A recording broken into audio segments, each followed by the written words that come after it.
we need data privacy law. So that's how it started. And in 2014, Government of India, for some beneficiary to the Aadhaar, they published some data online along with the details of the beneficiaries, and that data was containing the personal information as well. So Justice K.S. Puttaswamy, okay, so he was retired justice from the Kerala High Court, and that time he was retired. So he approached Supreme Court with the demand like this: the privacy should be the fundamental right. So that's how it took around 3 years. In 2017, there was a judgment, and in judgment, the right to privacy was regarded as a fundamental right. Okay, so under our constitution, this came under Article 21, and it was regarded as a fundamental right. If fundamental right breach is there, then directly you can approach High Court, Supreme Court. Okay, so that's how, as compared to normal constitutional right, this fundamental right, this helps in a big way. So post this thing, then one Justice Sri Krishna committee was formed. Okay, and they came up with some privacy recommendations and personal data protection bill. Okay, so then we had 2018, 19, 21, some bills related to this one. Okay, 2018 is important because that time around GDPR was also in process. It took around 2 years. They started from 2018. 2 year time was given. So initial draft was more, I'll say, inspired from the GDPR. Okay, so GDPR was starting. It doesn't mean that in Europe it was the first effort. So they already started long back, but it was a process to combine all the data privacy laws and then update also this thing. So then after again, now you will see the change. It's now digital. Okay, personal. Initially, it was tried like a personal data, which was covering the digital, non-digital, personal, non-personal. So there were many iterations. And then after this committee, they realized like, okay, we cannot, because in India, it was a start as far as the data privacy was concerned. Okay, in 2023. Some noise. Yeah.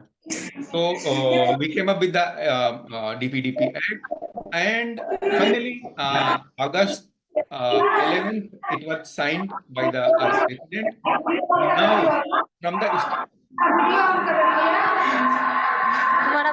once again requesting kindly mute yourself. Thank you. okay, so currently the status is we are waiting for the rules. Rules, because this act is a principle-based act. It means like they have provided, it's just a 21-page document. I'll request everybody to go through if you want to understand. It's very easy to understand as well. So why it's 21 pages only? Because it's a principle based. Okay, so there are like category of acts. So it's a principle based, mean it's just expecting the outcome. Okay, how to achieve that? Majority things are left with the government of India, mainly the central government. Okay, and then comes the purpose. What is the purpose of the act? So this directly I had taken from the act. Okay, so I highlighted few words like digital personal data, right of individual, lawful purpose. Okay, so these are the main things around which the purpose revolves. Okay, and again, if you are not following, then of course there are stringent compliance requirement, and you need to follow the privacy by design practice and DPO, which I'll be covering in short. So if we don't go by this language. So there are four purpose behind this data privacy law. That's the safeguarding the personal data. Okay, then the regulating data processing, empowering individual with their rights, and enforceability, the accountability and penalties. What was the status before this thing, before DPDP? So in 2000, we had an Information Technology Act, which was regulating related to the technology aspects. And in 2011, we came up with the SPDI, the Sensitive Personal Data Information. So that is again part of IT Act. So here we are talking something about the healthcare data. So healthcare data has been categorized as a SPDI, sensitive personal data, and the consequences of not following the guidelines provided in SPDI are severe. There is a penalty, I think, up to 5 lakhs and the imprisonment up to 3 years. In spite of these two things, it was never taken seriously because it was never implemented. I doubt anybody was penalized or anything happened from SPDI point of view. Now coming to the global aspect, how globally things are there. So there are many laws as far as the global aspect is concerned. So majority, like I think out of 195 countries, around 120 countries, they are having the data privacy laws in place. So we are way, I'll say it took really long for us to reach here. The good part is we are having a really good data privacy law. And out of so many mentioned here, like some Brazil, some CCPI. Okay, so GDPR by this thing, European law, this data privacy law, that's the gold standard. Majority laws either they are following or they are updating as per the GDPR, General Data Protection Regulation. Okay. So it was enacted in 2020. It started in 2018. 2 years were given. Then comes the part, many times, even I have written quite a few articles related to the comparison between the GDPR and even CCPA and even the HIPAA. So though HIPAA is not a generic kind of this thing, it's a HIPAA is a healthcare related regulation. But of course, it's most of the time it's compared because it's a very well-known law, and even in India also quite a few software developer they are using this, they are HIPAA compliance. Okay, so uh, if data privacy is concerned, so there are around 7 principles. Okay, all the laws they are based on these 7 principles. Those are related with the storage limitation, the purpose limitation, the lawfulness, the accountability, integrity, the accuracy of data. Data minimization. Data minimization means you should be asking only data which is required. You cannot ask data more than the need. Like, okay, if some application, some say telemedicine application you are downloading and it's asking about your contact list, that is not allowed. Okay, so under this law, these kind of data which are non-relevant cannot be asked. Uh, then I'll refer certain important terms in DPDP Act. Main is the data principle. Data principle means the individual whose personal data is collected, stored, process. So this is the main person around which the entire act evolves. Then comes the data fiduciary. Data fiduciary can be any organization, individual, even government is covered under this thing. So who collects, stores, process personal data on behalf of data principal. And data fiduciary is responsible for ensuring the data handling according with the Act. These two terms, this data principal and data fiduciary, these are not the common terms as far as the data privacy globally is concerned. Data fiduciary is normally termed as data controller, and data principal is normally termed as a data subject. But in India, because data subject, if we go by some movie, I think Munna Bhai MBBS, so it was termed that this data subject bole to.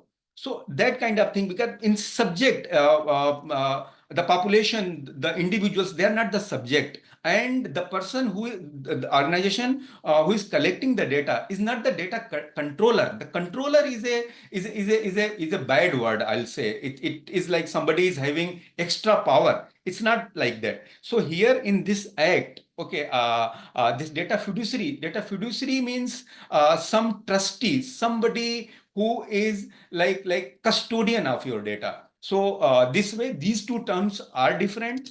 Okay, as far as the other laws are concerned. Then comes the data processor. Data processor is any entity which is like processing data on behalf of data fiduciary. Okay, so it will be working on behalf of data fiduciary to complete the things. So it means the data fiduciary will be delegating its work to the data processor. Then comes the consent, the most important aspect, the consent part, the informed, and it should be voluntarily provided. It's a kind of agreement between data principal and data fiduciary for processing their personal data. And of course, I'll be covering more about this thing, but consent should be very clear, very specific. It's not like you are providing some 20, 30, 50 pages, some very hardcore legal kind of text. And at the end, you are like, okay, say yes, proceed or something. It's not like that. It should be very precise. It should be in very clear language. And of course, the language thing, it should be as per this schedule 8, it should be in 22 languages, in Indian languages. Okay. And then comes the data breach. Data breach. What is data breach? This whatever data is stored, any unauthorized access or any disclose of personal information, that is termed as a data breach. And the last thing here, which I'm covering as important terms, it's a data protection board. Data Protection Board, again, an authority under this act, which will be like working, which will be appointed by the central government. Okay, still we are waiting. Okay, though they have come up with certain this thing, the qualification part, other parts. So it will be one board which will be looking after the implementation of this thing. All the penalties and other things will be decided by the Data Protection Board. What is the personal data? Personal data, it's like using which any individual can be identified. Okay, so sometimes it's called the PII, the personal identifiable information also. And these are few examples of personal data. Okay, so all your information, like right from the email ID, your IP address, your passport, vehicle registration number. So using which directly or indirectly you can identify somebody. Even cookies, like most of the time when you are accessing certain websites, they take the permission related with the cookies also, like they are storing certain your personal information, so that next time when you visit, they can offer you your personalized pages or personalized content which you are looking for. Okay, so based on your previous access there and previous choices. So these all things comes under the personal data. I have used many times the data processing thing. So what exactly the data processing? So data processing is a very wide term. Okay, so data processing contains everything related with the collection, with the storage, with the retrieval, the indexing. So everything comes under the data processing, and even the eraser, deletion. Okay, so that all the aspect they come under the data processing part. Yes, sir. Then now comes the processing of data of children and person with disability, because this thing has been very categorically specified, and because what happened related with the children and the person with the disability. Okay, so in both the cases, the parental consent will be required. Okay, and two very important restrictions are there. One is related with the no processing is allowed, which can impact the well-being of the child. And secondly, you cannot monitor the behavior pattern, so that any customized advertising can be presented. Like in our case, when we visit any a social media website or any, say, YouTube, so based on our choice, so they store the information. But in case of children, means anybody age below 18 years, you cannot keep track of these kind of things. Certain exemptions are there, but don't go by the exemptions. Don't try to venture into this thing, because here government and around the globe laws are very strict. Okay, the penalties in this scenario is many a times, if you analyze the penalties across globe, so related to the children, anything is taken very seriously. Of course, grounds of processing. Grounds, of course, once you provide the consent, your data can be processed. As per the law, like take example of any legal case in to implement any outcome of this thing, your data can be processed. Employment related purpose, there is no consent required. Okay. And in case of medical emergency, of course, consent is not required. And the state functions, again, the national security and so many aspects. And that's how there were so many debates under JPC, Joint Parliamentary Committee, related to the state functions, because central government has taken quite a few scenario where your data can be accessed by the government. Notice and consent.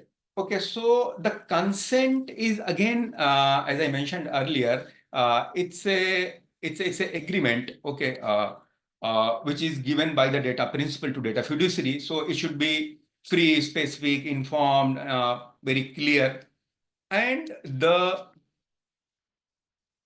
a notice should be accompanied with the consent, and it should have the purpose, it should have right to withdrawn and manner in which it is collected, and rights of the data principal that should be secured.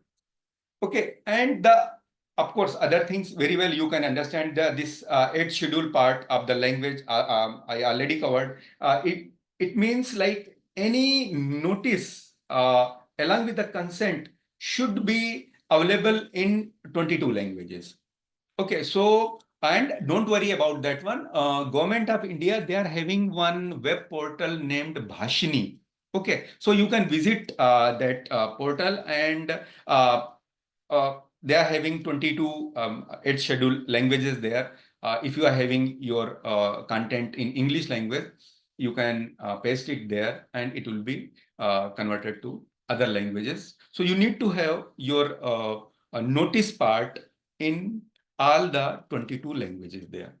The last part, again, very important, like say tomorrow the rules are there and government of India, they decide like it will be implemented from 1st Jan 2025. Okay, so already running businesses, they are having the data, they are having the personal data. So what will happen in that case? In that case, from reasonably, this reasonable means as soon as possible, you need to inform your clients, okay, about why you have collected the data, the purpose of the data, and the storage limitation for how long you are going to store the data, and along with the contact details for the grievance redressal, for the modification, deletion, eraser. So there is a format. Okay, so that the Act has suggested. So using that format, you need to inform, because consent you have already taken, but you need to give the notice to your clients as soon as the Act is implemented. Again, consent once given, it doesn't mean it's once and once for all. Okay, then after you can use the way you want. Okay, so the data principal, they are having right of the withdrawal at any point of time. Right now, the time frame has not been specified, but in majority cases, it's somewhere around 72 hours, 1 week. Okay, within that time, the consent will be withdrawn. Okay, there won't be any impact on the prior processing. Any already whatever process either they are under processed, certain things are already processed and some content is there. Okay, so it won't impact there. Of course, immediately stop the processing in a certain time frame, and the eraser of withdrawal. Okay, so it needs to be erased. Okay, and again, the data fiduciary need to inform the data principal that how it will impact. Like, okay, if you have withdrawn the consent, then it's going to impact the services. Okay, so that's the responsibility of the data fiduciary to inform them. Okay, and this is the one of the most important part, which is uncommon, okay, as far as the other laws are concerned. Non-compliance by the processor will be considered non-compliance by the data fiduciary. Here, what they have done, like data fiduciary and data principal, okay, two entity are there. Okay, and I mentioned the data processor also, who will be working on behalf of data fiduciary. Okay, so in many cases, including the GDPR and HIPAA, this data processor is also a direct party. Okay, direct party in case of any penalties or anything.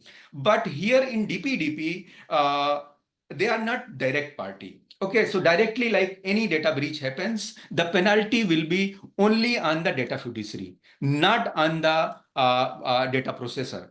Okay, so what will happen? Because if that data breach happens because of data processor, so in that case, whatever the agreement, the understanding between the data fiduciary and data processor, okay, so that should be based on this act. So it means now, because I'm working with quite a few clients, so all the agreements, they need to be changed, like not minor, there are major changes, because whatever obligation this act is imposing on the data fiduciary, the same kind of can be forwarded, because the government, like suppose there is some penalty of say 10 crores, so data fiduciary need to deposit the penalty, and then in turn they can recover it from the data processor, by any chance, if it's that happened because of the data processor. So this should be taken very seriously, and all the even if you are storing data on any server, or you are providing data for any purpose, okay, so the contract, the agreement should be as per the DPDP Act. Again, the data fiduciary has been categorized as a significant data fiduciary also. So this is again yet not clear, but we are expecting healthcare, okay, service provider should come under significant data fiduciary. Why? Because the here I'm mentioning few pointers, like how it will be decided. So first, the volume and the sensitivity of the personal data, risk to the rights of the principal, potential impact. Okay, so based on this top two, okay, so we are under impression that the healthcare service provider should come under significant data fiduciary. And again, these are the things. What are the responsibility? How it's different from the normal data fiduciary? So in this case, they need to appoint a DPO, data protection officer. Mind it, in case of normal data fiduciary, it's not compulsory, it's obligatory. Whether the organization they want to have the DPO. DPO means data protection officer, one point of contact, okay, for the data principal and for the data protection board. Okay, so like they want to approach your organization, so they will be approaching to the data protection officer directly. Okay, so you need to publish the contact details, the mobile number, or phone number, or the email ID. Okay, in case of anything, that person needs to be approached. Second part is one independent auditor will be required, who will audit, periodical audit will be there, and the report, and that report you need to submit with the data protection board. And of course, there will be the periodic data protection impact assessment. This is again a process to check, like with the time, if you are like taking more data or any data related thing. So this process, the outcome should be submitted there. Okay, and then comes the data fiduciary. What are the obligation of the data fiduciary?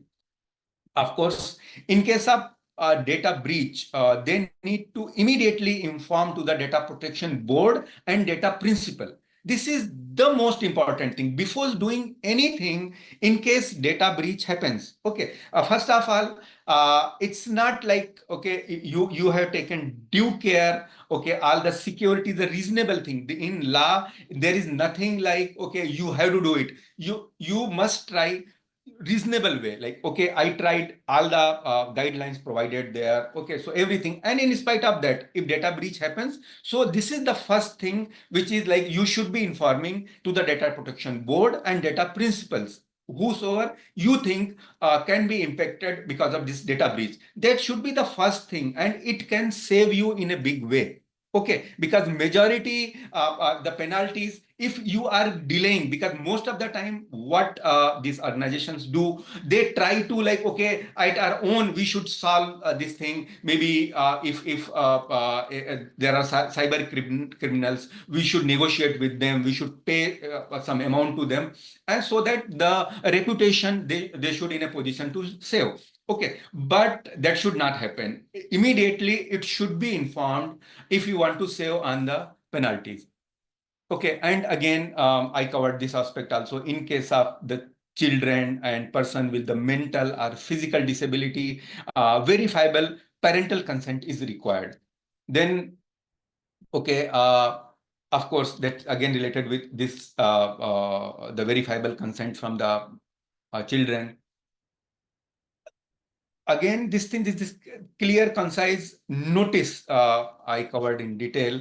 Okay, protect personal data. And in case of, because here data principals, they are having the right to delete, right to eraser. Means tomorrow, if I feel that I don't want to be on Facebook or any social media platform or any wherever I have provided my this thing healthcare related or any information there, and I want to like delete it. So I can request data fiduciary. Data fiduciary will have to delete, provided one thing: if any other law they are stopping, like in case of healthcare, like healthcare service provider, they need to store the data for 3, 5, 7 years, because healthcare is a state subject, and in different states, duration is different. Though and, this NHA, National Health Authority, under ABDM, they are coming up with some health data management policy, I think. So there they are mentioning some 10 years for this data. So in spite of your request for deletion, they cannot delete the data. Only thing will be, it won't be available for any kind of search or any other things, but they cannot delete the data. And it applies to other verticals also, like in financial this vertical. There are also certain RBI guidelines. Okay, so same way, it can be deleted, provided other rules are not contradictory to that one. Then comes the exemptions from the obligation. Of course, as I told you, this for enforcing any legal right, okay, and for judicial judicial things, processing in the interest of prevention, detention, investigation, or prosecution as per the law. Okay, processing of necessary contest, merger, or amalgamation in case of some organizations are like merged, 2, 3 organizations. Okay, so, and as per notified by the central government. Okay, and again, this is like processing is necessary for research, because here till now you will be experiencing like it is like how AI will happen when all the data privacy and everything is in such a way. So this act is a balance, but the rules related to how to anonymize the data and how to use, that's not still clear. Okay, government is saying under this new Digital India Act, they are going to discuss about how this data can be used. But of course, post by making it uh, anonymous data, means all the personally identifiable information, if that is removed, then that data can be used. but what is how to anonymize the data? Okay, so that is still not clear. Rights of data principle. Okay, what are the rights? Rights of data principle are the if they have submitted the data, they have the right to correct. They, if something is missing there, then complete, update, eraser. Okay, a right for grievance redressal, any kind of issue. Okay, so they can approach for the grievance redressal. Okay, they can nominate. Okay, I can nominate even today also, post my death or any kind of incapacity, okay, from my side to take the decision or so in that case, who will be the nominee? Okay, so that is the right with the data principle there. What are the duties? Okay, because in law, rights are not absolute. They come with the duties. Okay, so of course you need to comply whatever laws are there. Okay, and ensure not to impersonate. Okay, because right now I can create an account in any name. Okay, and go there on the social media and do okay in name of whatever. Okay, I don't want to go into this thing, but yeah, you are aware what is happening there. So these kind of things won't be allowed. Impersonation won't be allowed. Okay, ensure whatever the information, all the correct information is submitted. Okay, any kind of false complaints, because once law will be applicable, it's a normal practice from many people. They go with some false complaint and then they will negotiate. So these kind of things are also not allowed. Okay, and to furnish any information which is not correct. Okay, in case of any non-compliance by the data principle, there is also a fine, but that is only 10,000 rupees if that is proved. The personal data breach. Okay, so personal data, any unauthorized access of the personal data, accidental disclosure. Mind it, this accidental disclosure. Accidental, because normally in law, what we think intention, like in accident, roadside accident, what happens? The punishment is not as punishment of the murder. Okay, so intention, because in law they called mens rea, means intention, like okay, I'm holding a gun and by mistake it fired and somebody was killed. So it won't be like I killed somebody. But here, mind it, in this act, the accidental disclosure will also come under data breach, and all the consequences are same, whether it's intentional or accidental. This law treats in a same way. Okay. Again, the acquisition, sharing, use, alteration means you have collected the data and you are sharing with other service providers, any other organization. That's what is happening nowadays. That's why you are receiving so many calls and on time, like okay, you are discharged from the hospital and then you start getting some calls related with some post surgery and whatnot. So that's how in any way certain organizations, they do have access of your data. So these all things will be prohibited, will be stopped until unless you are not providing any consent related to that one. Even accidental disclosure, okay, same thing. It will be covered as a data breach. No exemptions where a person is a victim of cyber attack or hack, anything, no exception. Okay, like it happened because of this thing, that thing. No, it will be treated as a data breach. Okay, certain examples in 2011, this 21, 22, 23, 24. Recently, the Star Health Insurance, okay, I think they are in top 3. That data is breached and it is available on like one can purchase this ICMR. I think you will be aware. This data is related with the vaccination related, I think. And AIMS, again, it was paralyzed for 2-3 days. Penalties, the most fearful part of this act. Uh, there are huge numbers. No need to worry about from the numbers. Only thing, you have to follow the guidelines. And again, this is mentioned, the may extend to, up to. Okay, it all will depend what all measures data fiduciary has taken. Okay, to prevent it. Okay, the before, during, after. Okay, so everything will be audited. Okay, will be taken into consideration, and on that basis, penalties will be there. But of course, these number are huge, and these are absolute in number. In case of GDPR, in case of HIPAA, it's 2%, 4% of your global business or something. It's a relative term, because in case of any startup, even if like 250 crores, multiple times it has mentioned here, say 50 crores penalty is imposed. So I doubt, like out of say 100 startups, even 90-95 will be in a position to survive post this 50 or 100 or 200 crore this thing. So that is again, I was part of the consultation also, multiple, and it was like asked from the government. So they were like, why you are concerned about the penalties? When you are following the law, then you should not bother. This is from the government side. I think some government officer or some minister said, like, these penalties are not to make money. This is to show the seriousness that we are serious. You also be equally serious about this thing.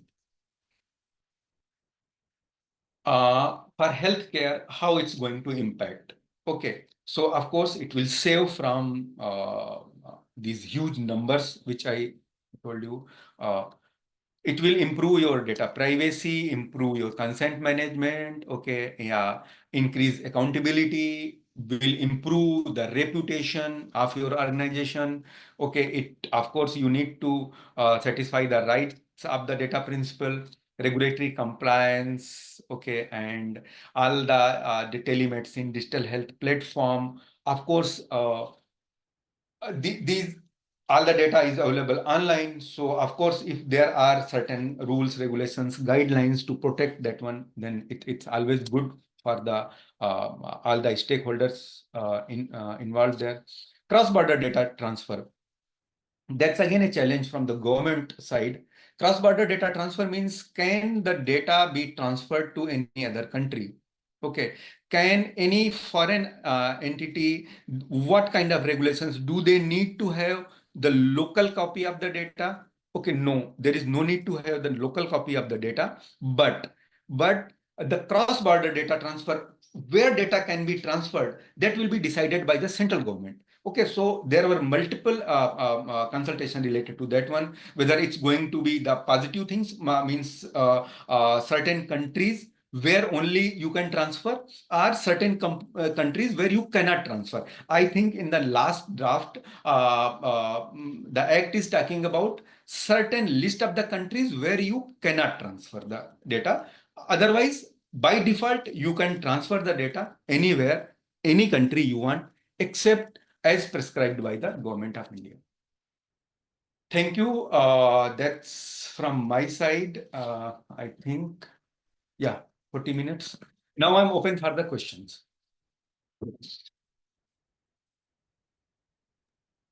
Thank you so much, Mr. Sujeet, for your nice session, and it was very informative.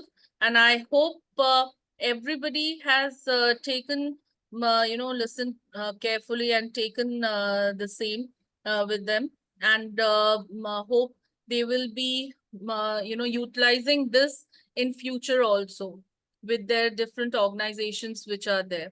Now, the poll questions are there, which I can post. And before I go ahead with the poll questions, can I ask you one or two questions, Mr. Sujeet? Sure, go ahead. Surely. First, I have one question where how does the DPDP Act affect patient consent?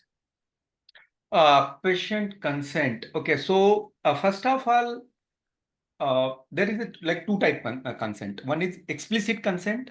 Okay, one is implicit consent. Like if you are entering to any restaurant, then of course it's understood that you want to eat, and so that you should be presented with the menu and other things. But here, as per the act, it should be the explicit consent. Means patient, before collecting the information, even asking about your mobile number or anything, what is the purpose? why your information being asked, okay, and what we will be doing with the information, for how long we'll be storing your information, everything you need to tell.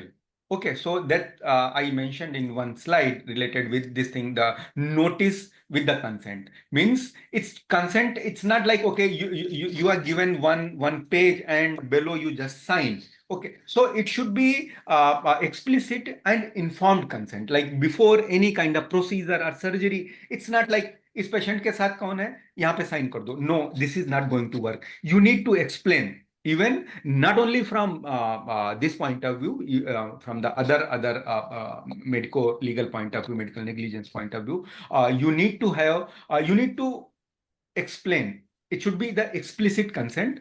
That's how it will affect the normal consent which was earlier. Okay, means whoever is taking the information, so the hospital authority, like they are taking the information, and suppose they do recheck on the same if they are giving the correct information or not. That they do for that. Yeah. Is that Right. okay? Okay. One of our participants, Dr. Dhiresh Kumar Chaudhary, wants to ask something. Sure. Dr. Dhiresh, please go ahead. Yes. Good evening, everyone. And first of all, the nice lucid presentation and very informative, actually. So I am practicing geriatric medicine, and we have one organization. We are running geriatric home-based healthcare support. Okay. Geriatric means the elderly patient. Okay. So for running that, now at present, there are many situations where we share different sort of laboratory investigation reports, even the prescription and all sorts of things through WhatsApp. And now very extensively WhatsApp sharing now we are using. We are using not only from our aspect, but from the patient's aspect. They are also very much using this communication. So in that case, the personal data sometimes that is not possible to maintain the secrecy of that. Okay. And the geriatric people are not aware even also how to protect their personal data, even the medical data, how to protect that sort of things. So how this is implicated in home-based healthcare, because I am very much concerned about that. So can you share some inputs on that? Okay.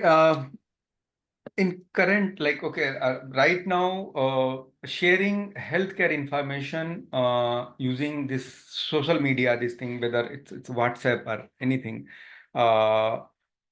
this is not allowed. Okay, as per the act. You need to use the any software. Maybe tomorrow, WhatsApp they come up with certain security and other privacy things implemented. Everything. Then in that scenario, it might be used. Okay. Otherwise, you need to educate them, and you need to fulfill the duties from your side. Okay. Okay. From your side, sharing the the pathology laboratory reports. Uh, First of all, the consent should be required. Okay, you need to take the consent. You need to inform them that you will be using this kind of platform, using this way. So that is very much required.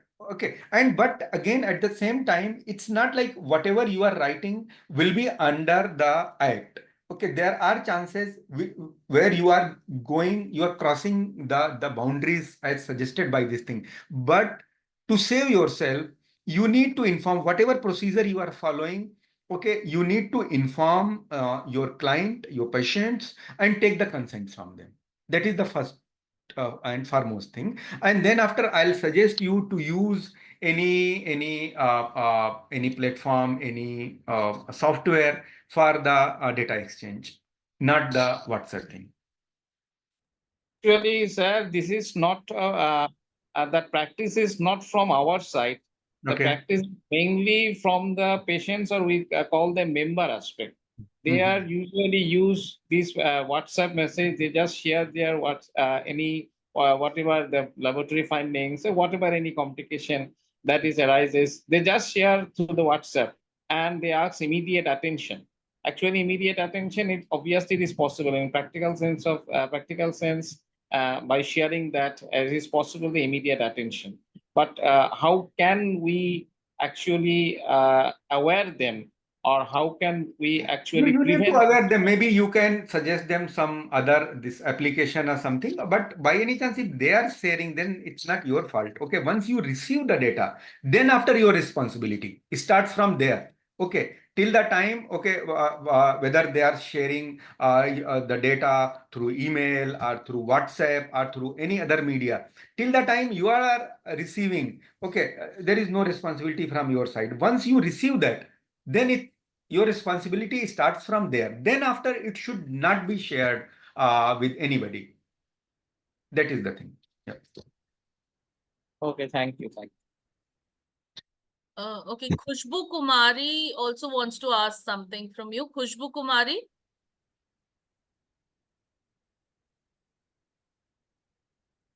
Khushbu Kumari. Okay, I think so. She's not available. Last question I'll ask, sir. How can healthcare providers benefit from complying with DPDP Act? Again, as I told you, it will improve the patient trust, improve the data security, prevent your legal risk, and uh, it will open the international opportunity for the collaboration, for your, you can reach out there. Okay, so this way it will help you. It's not only just because of fear of penalties you should do it. Okay, because it will improve the trust of your clients, the patient, and that is most important thing in today's Yes, scenario. yes. Because in many cases we say uh, I don't need data privacy. But whatever is happening, I'll give you example. Like if I'm calling you and say, ma'am, I'm calling from SBI, and you are not having the account in your State Bank of India there. By any chance, if I am having the access of your any bank account, okay, and then I say I'm calling from this bank, this branch, of course you are bound to believe me. Okay, so this was one vague example. By any chance, if I am getting your somebody's patient records, and based on that, if I am calling them and trying to extract some money by giving something, so that will in all the aspect, your data, this data privacy is very important.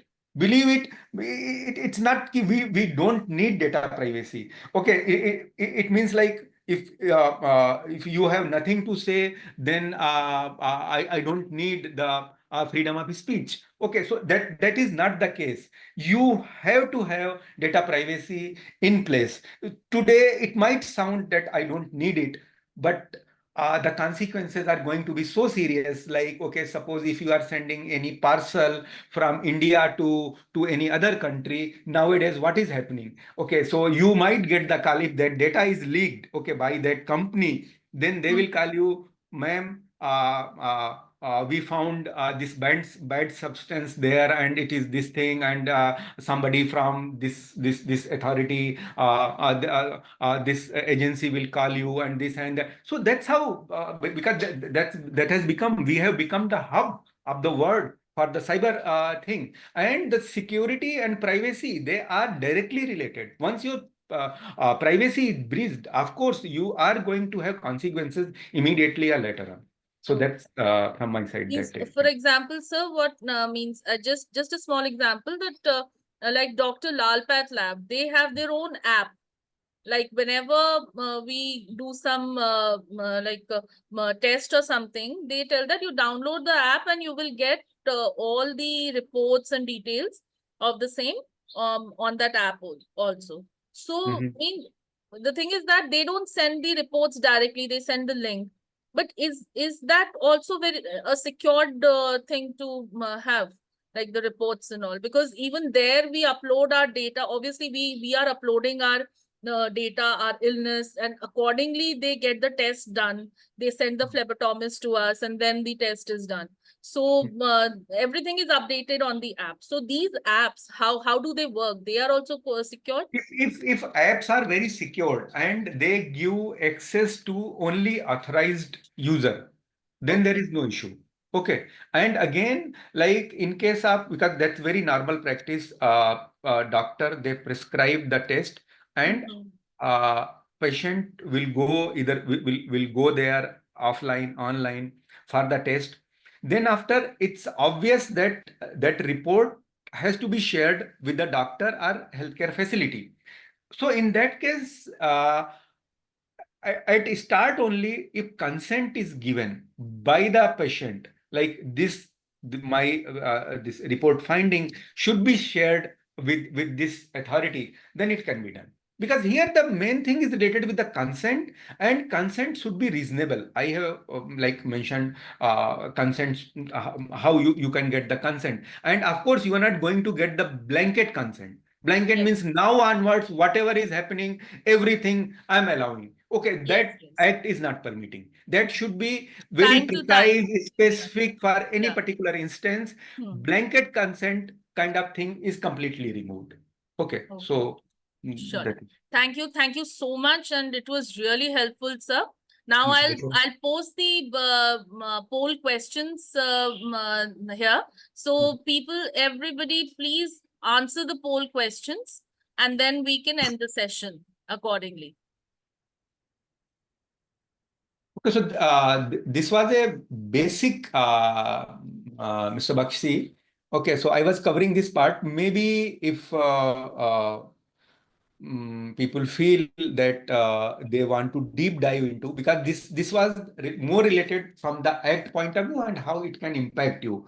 How you can start the preparation for that one. Okay. Maybe what is going to be the first step? Okay, so the gap analysis, the assessment part. Okay, so maybe I can talk sometime about that also, because quite a few organizations, they have started, because this is going to be very difficult for the organizations who are working only in India. Okay, because recently we worked with one client. Okay, so they were having presence in Middle East and otherwise. So what they had done, they are already following out of say 10, 5, 6 things. Okay, so from the basics point of view, they were clear. But I have gone through, I don't want to name such a big hospitals and pharma companies, because they are limited only to India. So they never thought about the data privacy. Okay, in that case, the usual process and their technology that need to be like, I don't know whether any upgrade will be possible, or they need to redesign the things, because when you say the privacy by design, okay, so they are having some 7 principles. So once your building is like ready, then you cannot make the basic changes there. Okay, so I don't know, because I'm really worried, because government, they are saying we are going to give some 3 months, 4 months, 6 months. Okay, from then after it will be implemented and all the consequences and everything will be start. So in my opinion, everybody should start the preparation, and the employees should be aware, like these can be the consequences. Okay, the very basic thing, you should not have your this the pen drive port enabled. Okay, because I don't want, even you will be aware, if you want to data from any hospital, it is very easily available, and that is available through employees. I know no need to go to any other this thing. Okay, so this is a normal practice, and there was no harm till date. Okay, but now this lies in place. Tomorrow, if the data of the patient is available somewhere, then of course that hospital is going to have hell of the problems. Okay, so Mr. these are Katiyar, the very small things. That's what they should start. Okay, because this is not going to be like, okay, tomorrow you hire some agency or person like me, and in a day or two a week, I'll say, okay, you are ready to go. This is a process. Okay, that will take months time. Yeah, go ahead. since most of the organizations will have to become ABDM compliant and the digital mission should be taking care of most of these things, would compliance to ABDM also be synonymous No, to no, meeting no, the no. That requirements? is So could taking you care of elaborate very a little small on that? part. Okay. Okay. In case of they are having three levels. Okay. In level one, Yeah. of course, you generate the Abha ID and you verify the Abha ID. Okay. And then comes the two parts, the L2 and L3, level one, level two, level three. Okay. So there you whatever data, because you are not going to store data on some centralized servers provided by the government. It's the federated architecture, means data will be stored wherever you are storing. In a very layman language, if I say, you will be storing the address of your data with the central repository. Okay, with the government is having. So that communication through your server to their server, that is secured. They are following all the international standards, everything. But apart from those things, but that is a very small part. Okay, for the technology side. Okay, there are so many other things also which you have to follow, because if I say in 72 hours you erase my data, if your technology is not having that kind of support, then how you are going to achieve it? Because you need to see from where all you are collecting the data. Okay, the personal information, the medical information, the pathology, this report, that report, some third party report. So these are scattered multiple screens. Okay, so you need to create the list what all the personal information of the patient. Okay, and then you design one screen. Using that screen, you need to delete the information. And this deletion is not for display purpose. It should be deleted from From your the database also. Okay, so these kind of technological things which will require some time. Yeah. Thank you. Thank you. Thank you so Thank you much. so much. So Thank you. I'll end the Yes, sir. poll questions right now. Just we can brush through the poll questions. How many people have answered? First question was, how familiar are you with the DPDP Act? So 20% have answered very familiar, 40% somewhat familiar, and Okay. 38% not familiar. They have Okay. answered. So which is the correct question? Answer for this? That's why This we one. requested Sir There Katiyar is sir nothing to. correct or not correct, but of course, it is good to know like 60% they are either familiar, good, or somewhat familiar. That's a good thing, because even government hasn't started any initiative to make people aware about this thing. Okay, so the government will also will come up with the this thing, some awareness programs. Okay, that's how it will be done. But it is very really good to know that 60% people Are here somewhat are aware yeah, about this thing. somewhat aware of it. Yeah, yeah, yeah. Okay. So next question was, what do you think is the most significant benefit for DPDP Act for healthcare organizations? Now, 24% have answered enhanced data security. 53% have answered improved patient trust. And Right. legal compliance only 6% and Good, 18%. great answer. Great answer, I'll say. So Great answer. Because improve, many a times people are under impression just to avoid the penalties, just to follow the regulations, just to this incorporate the security things. The most important thing is the security. I'll give you the example, Mr. Bakshi. I think way back, some 3-4 years back, Wockhardt Hospital, in one medical legal case, okay, some 10 lakhs or something was awarded by the High Court. Okay, that day, that Wockhardt, this one share fell down by 6%. Okay, it was not 10 lakhs, it was tens of crores they lost just because of that. So don't go by the penalty. It might impact in a like lot worse way than these penalties. Okay, because the presence of the social media and the other so many kind of the YouTube media and others, so it's very difficult to hide the things nowadays. Okay, so once the trust is breached, it's very difficult to get it back. Absolutely. Okay. And third question, people have answered that, do you believe healthcare organizations in India are well prepared to comply with DPDP Act? And 50% have answered yes. And others have answered no and not sure. So, Okay, good. If this is the case, then I'm very happy because I'm just investing my time to make people aware. Okay, so if 50% are aware, then really it's really good. Yeah. okay. And fourth will be, how confident are you that your organization manages patient data in compliance with data protection laws? Now, a few have answered very confident, somewhat confident, and non-confident, 6%.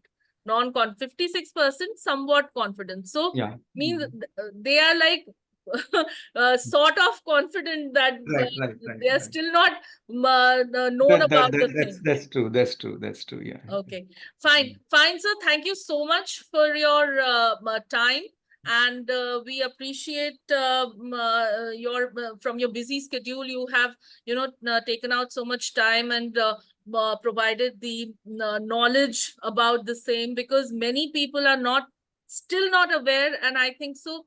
They are like they want to know more about this. So what we can do, if you can help us with the PPT.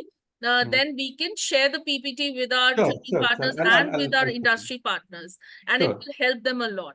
And if they Definitely. come back with some query or something, then we can get Definitely. back. Anytime you can approach me. So Surely. I'm Thank you there. so much. And Thank you so much, Mr. my Bakshi, pleasure. and Thank the you. Thank you. Medoplus team. Thank you so much for today. And I'll end the session here. And we'll surely would like to have another session with you, sir, next time. At some other platform, we can also have this session, because it was a very informative session for us. Thank you so much. Thank you. Thank you so much, Mr. Katiyar. Thank you.